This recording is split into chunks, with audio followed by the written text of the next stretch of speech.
Avec un grand plaisir, vraiment un très grand plaisir que je vous présente la professeure émérite Catherine Potvin, une amie de longue date à l'Université McGill. Catherine est récemment retraitée du département de biologie à l'Université McGill. Elle a eu à cœur, pendant toute sa carrière, le bien-être de la planète et les changements climatiques étaient au centre de ses préoccupations. En fait, son intérêt pour les changements climatiques l'a amené à développer un programme de recherche au Panama visant à mieux connaître le rôle important des plantes tropicales dans la régulation de notre climat. Elle va donc nous parler de ses travaux de recherche et de comment elle y a associé les populations locales. En reconnaissance de ses importantes contributions scientifiques internationales, elle a été élue en 2015 à l'Académie des sciences de la Société royale du Canada. Et comme je sais que Catherine aime bien parler de ses recherches, je lui cède la parole tout de suite. Catherine?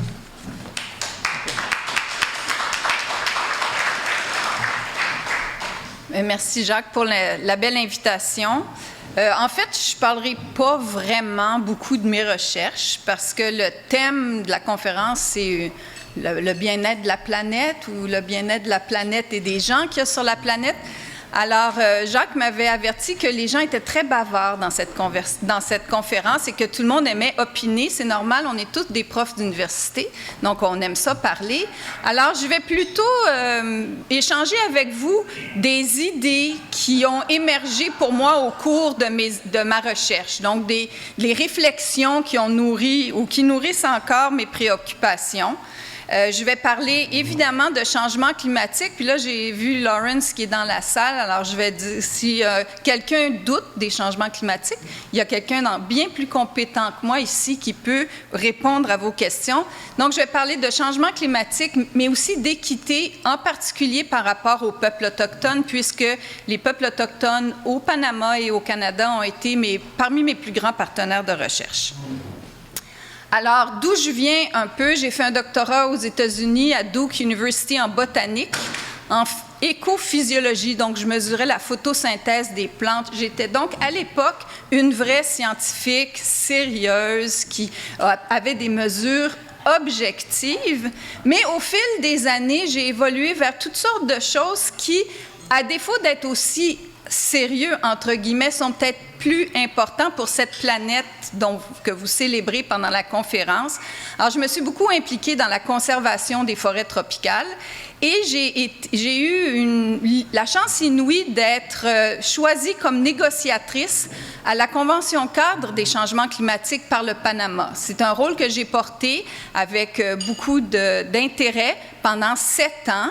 J'ai négocié le rôle des forêts dans le contrôle des changements climatiques à l'international. Alors, j'ai acquis une bonne connaissance de la politique internationale. Donc, il y a des retraités vraiment jeunes là, qui rentrent dans la salle. Et bon, on a toutes sortes de retraités de nos jours. Hein? Alors, la courbe qui est sur l'écran, c'est évidemment la courbe qui soutient ou un peu qui explique toute ma carrière, c'est l'augmentation de dioxyde de carbone dans l'atmosphère. Tout le monde, je m'imagine, sait que ça existe, que c'est une réalité objective, que le dioxyde de carbone augmente énormément de façon accélérée. On n'est absolument pas dans un plateau. Je regardais les résultats pas plus tard qu'il y a une semaine. Ce que les gens savent peut-être moins, c'est que les plantes jouent un rôle immense dans cette courbe-là.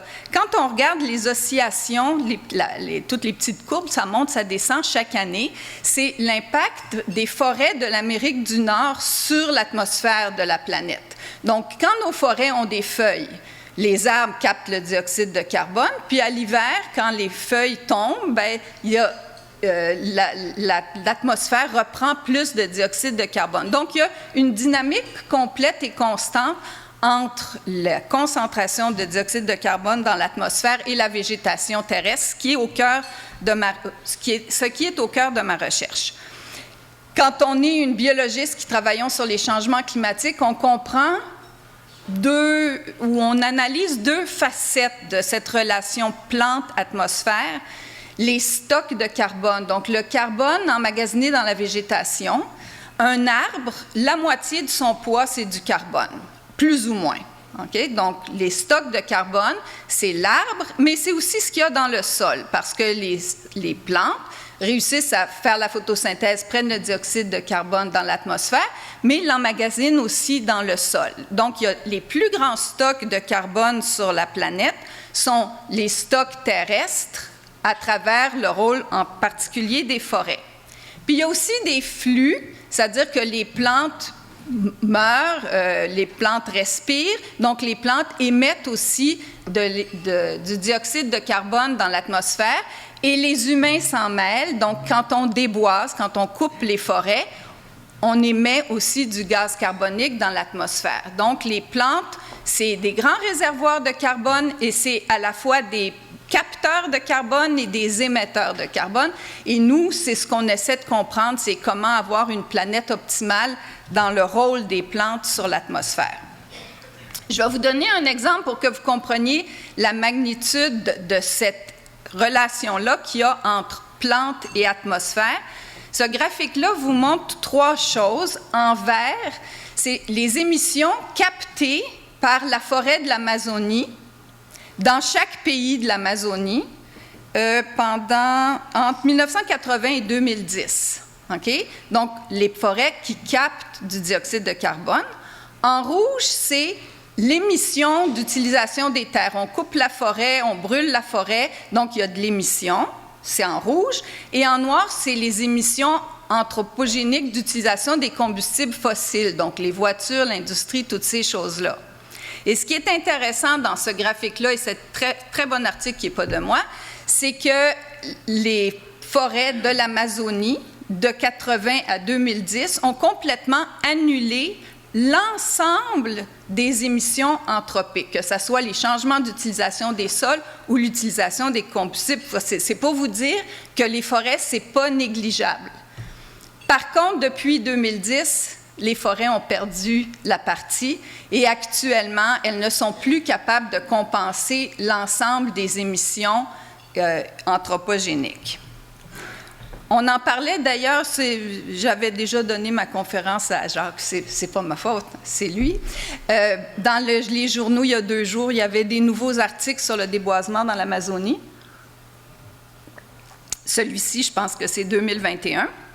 De temps en temps, fréquemment, tout le monde commence à parler de ça. Mon Dieu, l'Amazonie, ça brûle, ça émet plein de dioxyde de carbone dans l'atmosphère. Il faut se rendre compte que ce n'est pas juste en Amazonie, hein? On a eu ça au Québec en 2023, au Canada aussi. Donc, un peu partout, les forêts brûlent ou les forêts sont coupées. Donc, les forêts ont un flux. Elles émettent du dioxyde de carbone. Quand les pays ont commencé au niveau international à négocier d'inclure la forêt dans la Convention cadre des changements climatiques, ça a été beaucoup à l'instigation d'un livre que vous voyez à l'écran, The Economy of Climate Change, un livre qui avait été commandé par Her Majesty the Queen, c'était pas le King, à l'époque c'était the Queen, à Sir Nicholas Stern, qui est un économiste très connu en Angleterre. Donc lui, il avait regardé qu'est-ce que c'était les pistes de réduction des émissions au niveau planétaire. Et sa conclusion, c'était l'endroit où c'est le plus facile et le moins cher de toutes les émissions planétaires de contrôler, c'est réduire le déboisement. Là, je vais vous confier un secret. Selon moi, M. Stern vivait à Londres, n'a jamais vécu dans les tropiques, n'a jamais vécu dans une communauté qui dépend de la forêt dans les tropiques. Et s'il avait fait ça, il n'aurait peut-être pas dit que c'était simple et pas cher. C'était, je pense, d'où lui, il était dans son bureau de Londres.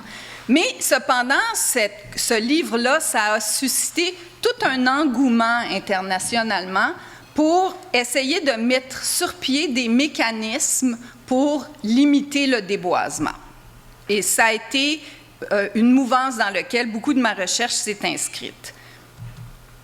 Je vais maintenant parler un peu de mes alliés.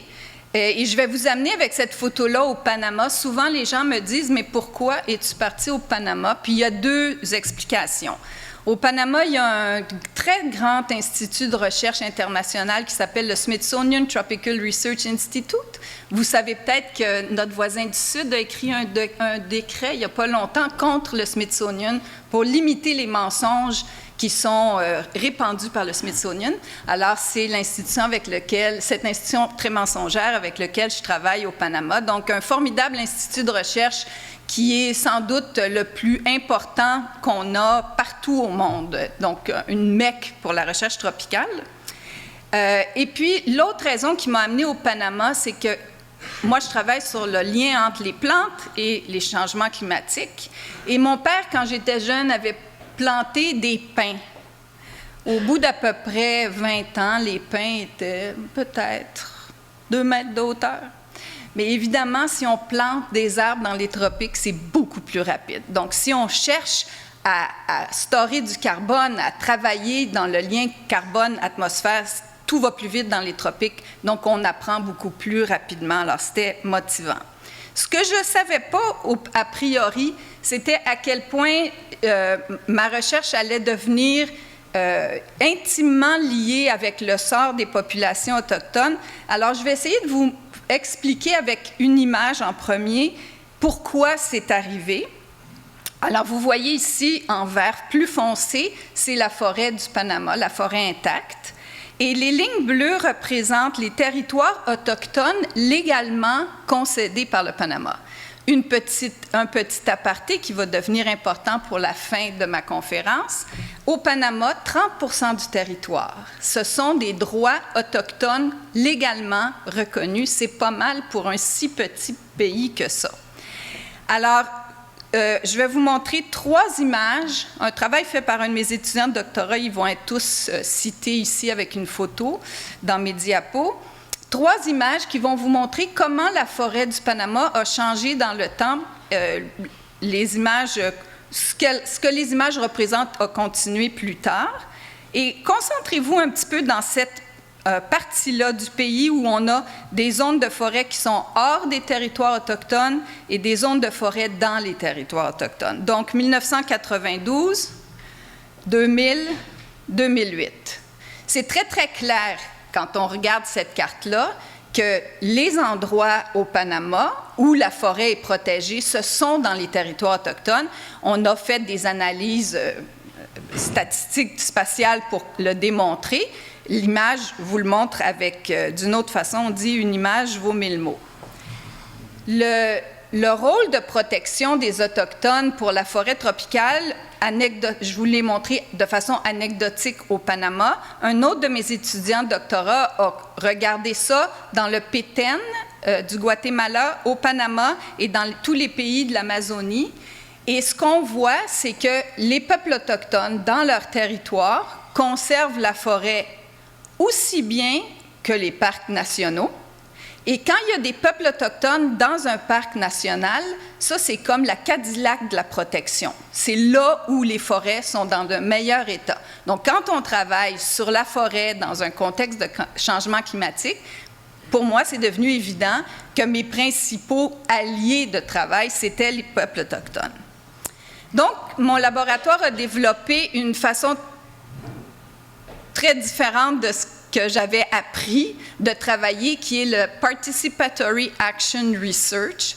Donc, une façon de travailler où on commence avec une discussion, qu'est-ce qu'on veut faire, mais une discussion avec les partenaires des communautés autochtones.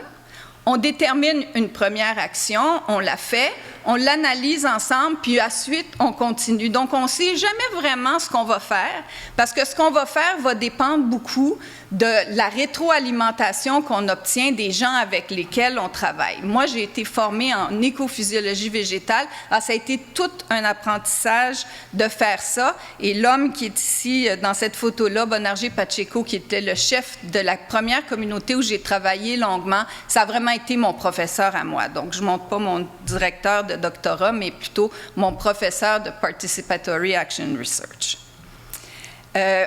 Ce travail-là, ça nous a amené à essayer de voir si l'économie du carbone, telle qu'inventée par Nicholas Stern, pouvait aussi réussir à sustenter les modes de vie des Autochtones. On a établi déjà que les Autochtones vivent dans les forêts, que ce sont eux qui en sont les meilleurs gardiens. Donc, s'il y a une économie pour préserver ces forêts-là, on pourrait s'attendre à ce que ça supporte leur mode de vie, que ça soit gagnant-gagnant pour eux. Hein. Ce sont vraiment les alliés de la forêt, donc on espérait que l'économie du carbone les aide.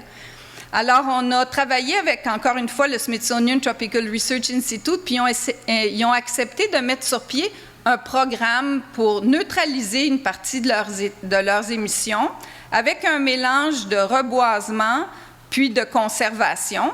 Alors, ils ont signé un contrat, puis nous, on regardait comment ça allait. Alors, il y avait des familles, comme cette famille ici, qui soit plantaient des arbres pour le carbone ou mettaient de côté des morceaux de forêt sans les couper pour le carbone, encore une fois.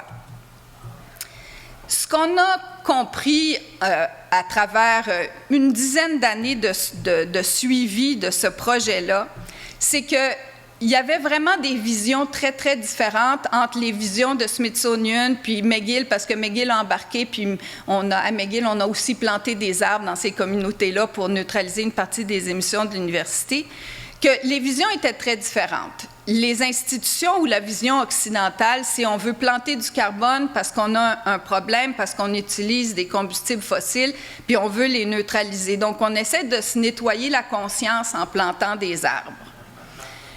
Mais du côté des Autochtones, le carbone, bon, c'est intéressant, mais pas plus ce qu'il faut. Eux, ce qu'ils voulaient, c'était recréer des forêts où on vit, retrouver leurs plantes médicinales, retrouver des oiseaux, avoir des choses, des fruits qu'ils peuvent cueillir pour manger.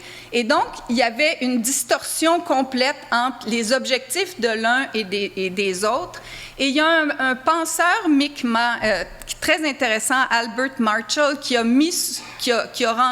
donné beaucoup de visibilité à un concept nettement canadien autochtone, qui est le two-eye seeing, qui est de dire, bien, l'avenir, c'est vraiment d'essayer de comprendre que les Autochtones regardent la réalité à leur façon. Nous, on regarde la réalité à notre façon. Et si on veut avancer ensemble, il faut essayer de faire comme avec nos deux yeux, hein, mais de se concentrer sur une même réalité. Or, c'est quelque chose que l'économie du carbone, jusqu'à présent, peine à faire ou n'a pas réussi de faire, qui est de tenir compte des besoins des populations, de leur vision, et de simplement s'isoler encore sur le carbone comme une chose qu'on peut extraire de la forêt. Alors, selon moi, le marché du carbone actuel, il y a plusieurs problèmes et je vais essayer de l'illustrer par ces deux tableaux-ci. En bas, c'est, selon le gouvernement du Canada, le coût social du carbone. C'est quoi le coût social du carbone? C'est si on tient compte au Canada de tous les méfaits des changements climatiques, des pertes de maisons par les feux, des inondations, des infrastructures, des personnes malades parce qu'il fait trop chaud, le coût par tonne, ça devrait être 271 $. Ça, c'est le coût qui intègre les impacts. Par contre, le marché international du carbone forestier paye 5 $ la tonne. Alors, il y a vraiment une déconnexion immense et c'est sûr que si les Autochtones avec lesquels nous, on travaille au Panama recevaient 271 $ la tonne, il y aurait un impact beaucoup meilleur sur leur mode de vie que si on les maintient dans la pauvreté en leur demandant de planter des arbres pour nous ou pas couper la forêt pour 5 $ la tonne. Okay? Donc, il y a des vrais problèmes d'équité dans cette notion-là du marché du carbone. Il y a aussi un problème beaucoup plus science naturelle, qui est le problème... Tu n'es pas encore debout avec ta pancarte 10 minutes, c'est bon? Ça s'en vient? OK.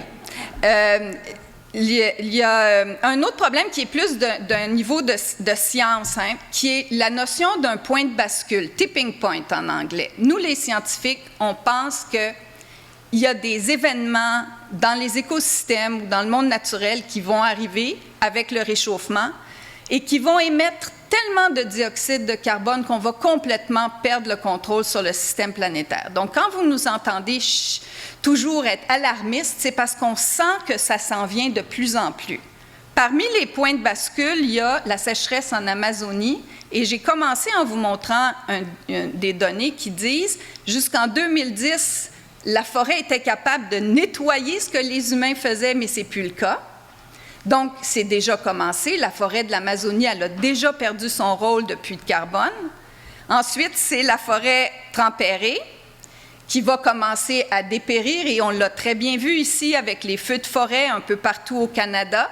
La forêt du Canada aussi, jusqu'en 2010, c'est un puits de carbone, et maintenant, elle émet du carbone. Et je ne les passerai pas tous parce que Jacques va me chicaner. Donc, ce que je veux que vous compreniez, c'est qu'à force de rien faire et que le climat se détériore, c'est de plus en plus difficile et dangereux, et on a de moins en moins de chances d'arriver à nos fins, c'est-à-dire de contrôler les problèmes de changement climatique. Pour moi, la grande préoccupation, ce n'est pas tellement le diagramme compliqué que je n'ai pas le temps d'expliquer, mais le fait que dans la Convention cadre des changements climatiques, la forêt intacte est complètement exclue. Les pays n'en font même pas la comptabilité quand ils font leurs inventaires de gaz à l'effet de serre. Donc, on invisibilise complètement la forêt. Alors, il peut se passer quoi que ce soit dans ce secteur-là d'émissions sans qu'on en tienne compte. Actuellement, je travaille dans une forêt intacte. Nous, les biologistes, on pense que les forêts intactes, qui sont les forêts où il n'y a aucun signe de présence humaine sur 500 km², ce sont ces forêts-là qui vont avoir la capacité de s'adapter au changement climatique parce qu'elles ont plein d'espèces, puis qu'elles ont tous les animaux qui favorisent la dispersion naturelle, et donc que les espèces d'arbres qui vont être capables de s'adapter au climat futur sont probablement encore là. Alors, je travaille dans une région qui s'appelle le Choco Darien, qui est à la frontière entre le Panama et la Colombie, qui est la plus grande zone de forêt intacte des Amériques, à part l'Amazonie. Oups. Et notre projet, c'est un projet vraiment très, très participatif, où on regarde les droits autochtones, on regarde les connaissances traditionnelles, les conditions économiques, et puis bien sûr, on fait de la biologie, de la science. Et c'est probablement la raison pourquoi je travaille tout le temps, même si je suis à ma retraite. C'est vraiment passionnant de travailler sur toutes ces facettes-là en même temps. Mais ce que j'ai le plus appris dans ce projet qui dure depuis 2019, c'est que quand on pense aux Autochtones, c'est pas juste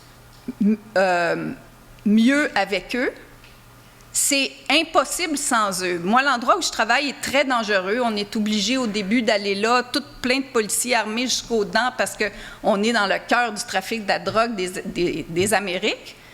Mais eux, c'est là où ils vivent. Fait que si on veut aller travailler dans la forêt, eux peuvent le faire. Ils peuvent aller dans des places où moi, je ne peux pas aller. Donc, je pense que ce qui manque beaucoup quand on pense à nos alliés, c'est bon, on dit c'est nos alliés, on les aime. Peut-être qu'ici, vous avez fait des dires, on est sur le territoire non cédé d'eux. Mais on ne comprend jamais que c'est mieux avec eux. C'est vraiment mieux avec eux. Puis, on comprend encore moins que c'est impossible sans eux. Et là, je vais vous amener ici pour finir avec quelques diapositives pour vous montrer des choses qui se passent ici au Canada. Parce que mon travail là-bas m'a amené à travailler ici avec des peuples autochtones. Et avec l'Assemblée des Premières Nations du Canada et l'Assemblée des Premières Nations du Québec et Labrador, on a eu pendant un certain nombre d'années une initiative qui s'appelait Indigenous Innovation. Donc, on regardait qu'est-ce que font les peuples autochtones ici au Québec, au Canada, dans la lutte au changement climatique.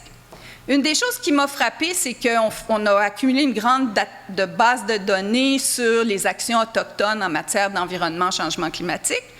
Et on a trouvé, plus que 600 initiatives. On a vérifié un grand nombre de celles-là. Et de ça, on a trouvé 79 projets d'énergie renouvelable. Alors, si vous pensez au nombre de communautés autochtones qu'on a au Canada, puis sachez qu'il y a 79 de ces communautés-là qui ont des projets d'énergie renouvelable, ils sont pas mal meilleurs que les Blancs. Parce qu'il n'y a pas cette proportion-là de communautés blanches qui ont des projets d'énergie renouvelable. Cette question-là de l'énergie renouvelable, ça va vraiment les chercher profondément. En exemple, la communauté Tsouk sur l'île de Vancouver, eux autres, ils sont devenus complètement solaires. Ils ont maintenant commencé à exporter leur savoir dans des communautés blanches près de là. Mais encore plus intelligent, leur activité solaire s'est basée sur une pyramide d'utilisation d'énergie où la base, c'est éviter de consommer, qui est quelque chose que nous, on a beaucoup de misère à faire. On n'a pas encore trouvé des façons de récompenser le négawatt. Le négawatt, c'est le watt que j'utilise pas. Donc, ils sont dans leur tête et dans leurs gestes bien à l'avance sur nous. La communauté d'Akwesasne a aussi des projets en énergie renouvelable, mais ce qui m'a frappé du discours d'Akwesasne, c'est beaucoup la pensée des 7 générations. Nous, nos politiciens ont tendance à penser 4 années d'élection, alors qu'eux vont déterminer leurs activités en fonction de maintenir la planète dans un état acceptable ou bénéfique pour 7 générations. Mon Dieu, qu'on pourrait apprendre de ça. Le Conseil des Inuits de Quanichit, que j'aime beaucoup, avec la MRC de Mingani, ont essayé de changer la nature du droit environnemental au Québec. Mais oui, une communauté Innu. Ils ont donné des droits ils ont rendu la rivière Magpie une personne. Ils ont donné des droits à la rivière. Ça, c'est un courant de pensée qui vient de Nouvelle-Zélande, essayer de donner des droits à l'environnement, qui a été interprété différemment en Bolivie puis en Équateur avec les droits de la Pachamama. Mais ici, on donne un droit à la rivière, on donne le droit à la rivière de courir, d'exister. C'est une façon d'essayer de prévenir les barrages hydroélectriques sur leur territoire. Et pendant ce temps-là, on laisse des choses se passer sur notre territoire. Là, je vais aller picailler sur le Québec parce que c'est ça que je connais le plus. Mais si vous n'êtes pas du Québec, ne vous sentez pas heureux. C'est aussi pire dans vos provinces, certainement, ou pire encore, OK? Fait que moi, je vais me permettre de critiquer ma province, mais vous pourrez faire le même exercice chez vous. Akujjuaq, c'est la capitale du Nunavik.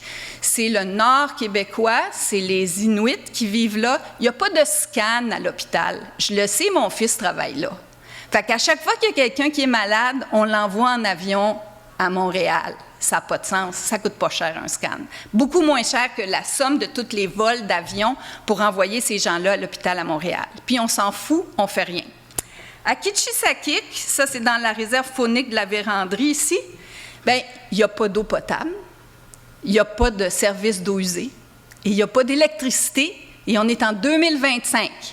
Donc, on a une communauté complète qui n'a aucun service. Alléluia, exactement. Equanichit, je vous en ai parlé, je vous ai montré ce qu'ils font avec les droits de la rivière Magpie. La rivière romaine était la rivière qu'ils utilisaient pour aller dans leur territoire. Le territoire est presque à la limite du Labrador ici. Et elle a été complètement... il y a des barrages partout sur la rivière, donc maintenant, ils ne sont pas capables de retourner sur leur territoire. Donc, ils ont perdu accès à toute fin pratique. Et ma dernière image, c'est Pessamit. Alors, Pessamit ce sont des Inuits, et ils essaient de se battre pour qu'on protège le dernier troupeau de caribous des bois du Québec, qui vit dans une forêt primaire. Donc, en protégeant le caribou des bois, on protégerait aussi une forêt primaire. Mais on n'est pas capable de réussir à faire ça, et les gouvernements ne réussissent pas à mettre une pause sur l'industrie forestière pour dire, bien, c'est important. Pour les Inuits, le caribou, c'est vraiment une entité spirituelle en plus d'être une entité culturelle. Mais pour nous, c'est un jalon important de la biodiversité et on n'agit pas. Donc, j'espère que j'ai réussi à vous démontrer qu'il y a des inéquités, puis qu'ils ont des vraiment bonnes idées, les alliés autochtones avec lesquels j'ai travaillé. Et je vous laisse sur ça. Tu n'as même pas eu besoin de mettre ton 5 minutes, hein? Fouf! Je te dis, il m'a drillé, j'ai été obligée d'enlever comme 10 diapos. Ah, non, tu l'avais montré, bien, écoute, c'est ma dernière. Donc, je vais vous laisser sur ça, Laurence va le reconnaître. C'est l'horloge climatique d'un de ses anciens élèves, Damon Matthews. Vous pouvez le voir en ligne à l'Université de Concordia. Peut-être que Laurence va pouvoir en même temps répondre à ma question. Parce que quand ça a été mis sur pied, il y a peut-être 5 ou 6 ans, ça a été projeté sur l'Hôtel de Ville de Montréal. Oui. Puis il y avait 25 ans à l'époque, il y a 5 ans, quand ça avait été... Si vous cherchez sur l'Internet, la première fois qu'ils l'ont rendu public, il y a à peu près 5-6 ans, c'était 25 ans le temps qui nous restait. Donc, la projection était beaucoup trop généreuse. Et quand je l'ai regardé la dernière fois, on est à 5 ans. Il nous reste 5 ans avant d'atteindre les points de bascule comme l'écrasement de la forêt de l'Amazonie, les forêts boréales qui brûlent, le dégel du pergélisol, la perte de l'albédo dans l'Arctique. Alors, bon, je vais en mettre encore 2. Je pense que vous êtes tous des gens super éduqués, fortunés, bien, intelligents. Qu'est-ce qu'on fait? Qu'est-ce qu'on fait? Cette année, on va fêter 10 ans après Paris et rien ne s'est passé. Et puis, qu'est-ce que vous faites ou qu'est-ce que nous faisons, chacun de nous, dans nos vies personnelles par rapport à ça? Là, j'ai fini pour vrai. Merci.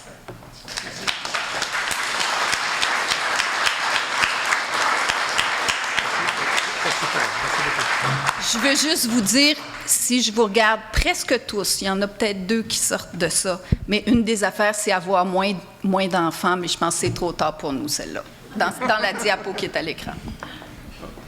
OK. Nous avons le temps pour quelques questions.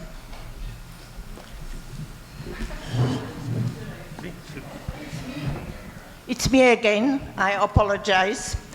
But from my own observation, we are crying that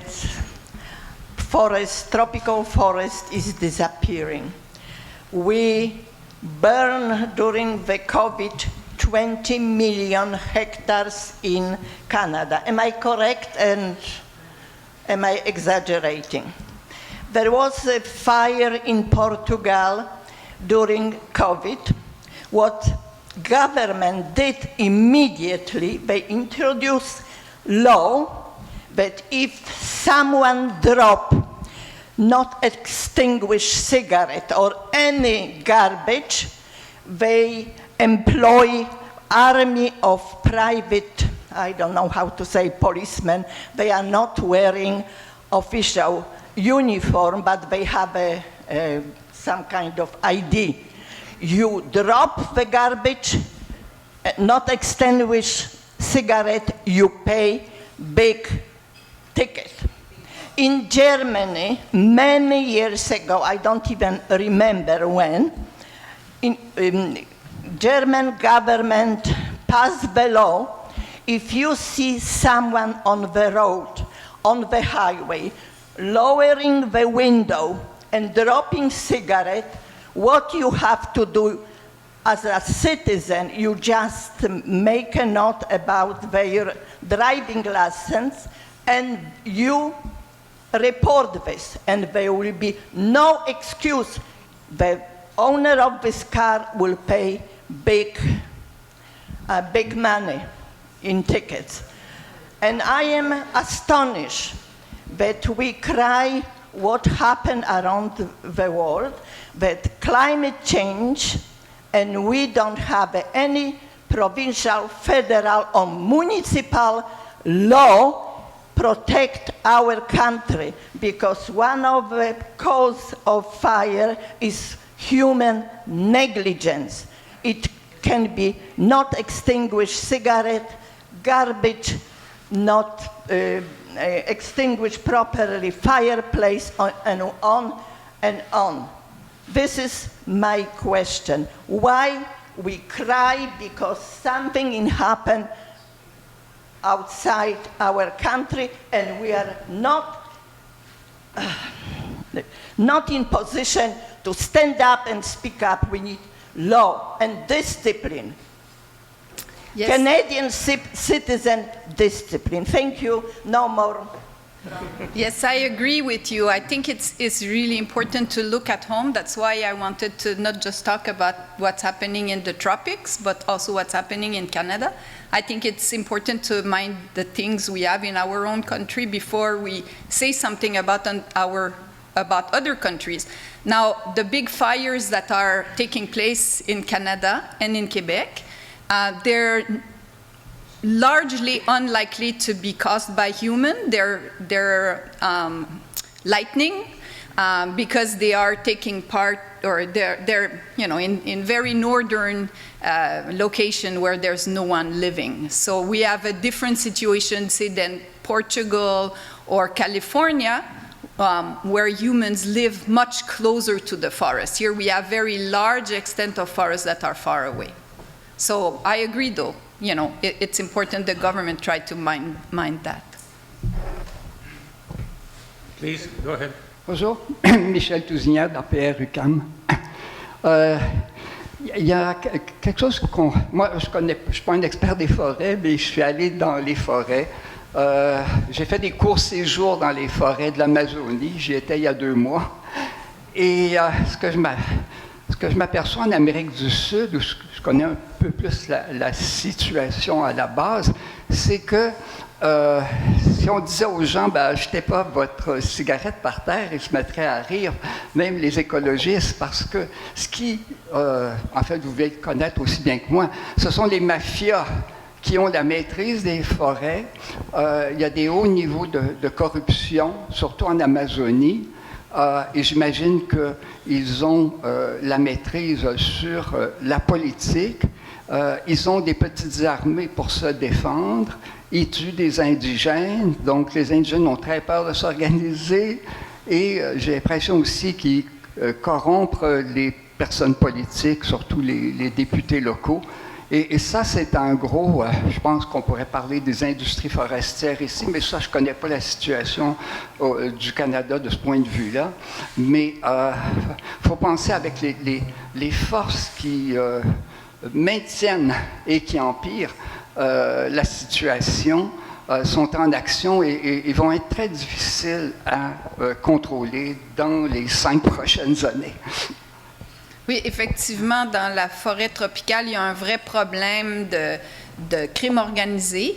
C'est pour ça que je disais que moi, l'endroit où je travaille actuellement, quand j'ai commencé à aller là, j'y allais entouré d'à peu près 10 policiers armés jusqu'aux dents parce qu'il y a effectivement beaucoup de trafic et c'est très compliqué. Cependant, d'un point de vue de forêt, en général, les trafiquants ne coupent pas la forêt parce que les trafiquants, ça les protège, la forêt. Alors, ils font plein d'exactions, ils maltraitent les Autochtones, mais ce n'est pas eux qui coupent la forêt. Au Brésil, entre autres, c'est vraiment la grande industrie de l'élevage qui est le moteur du déboisement, qui est donc beaucoup plus relié au gouvernement, effectivement, parce que dans tous les pays du monde, les gouvernements aiment beaucoup mieux les riches et les grandes industries que les pauvres. Alors, c'est pareil là-bas comme ici. Mais oui, il y a un vrai problème en relation avec le crime organisé dans la forêt tropicale.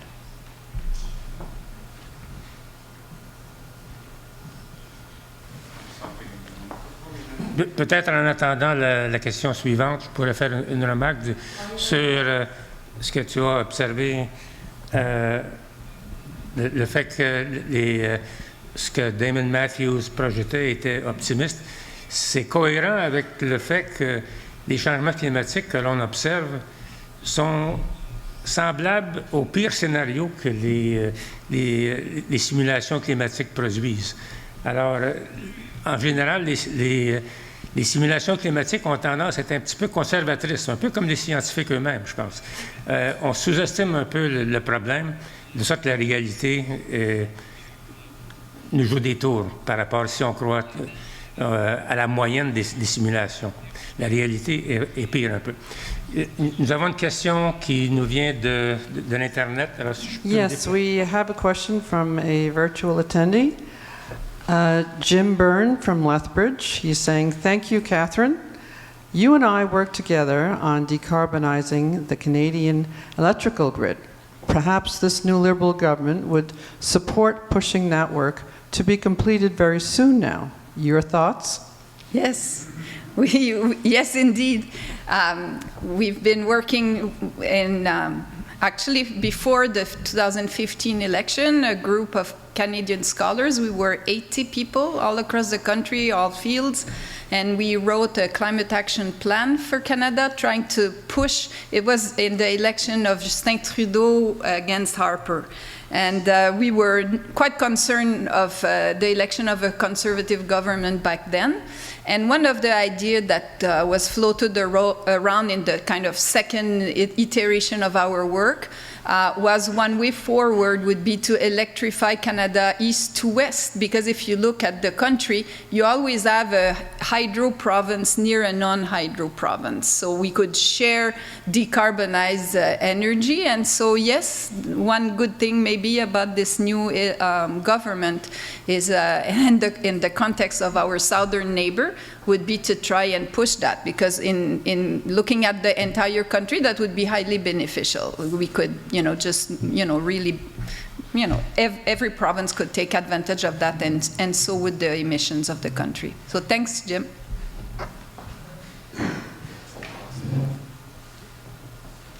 Lawrence?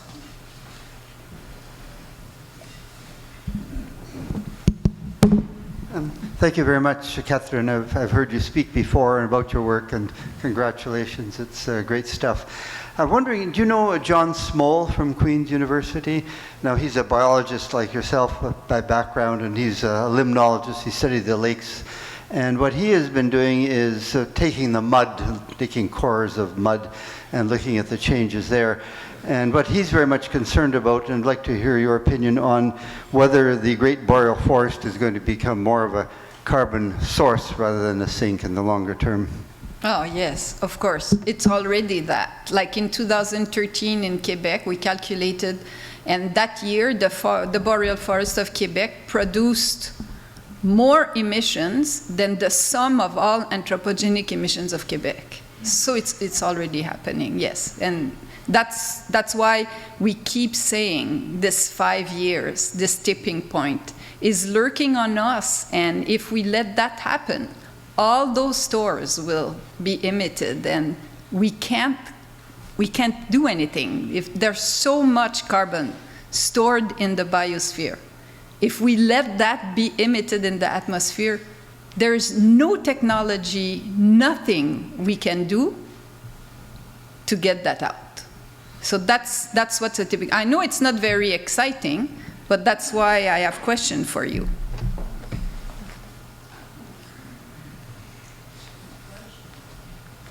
Well, on that optimistic note, let's. Whoops. There is one more question. Sorry.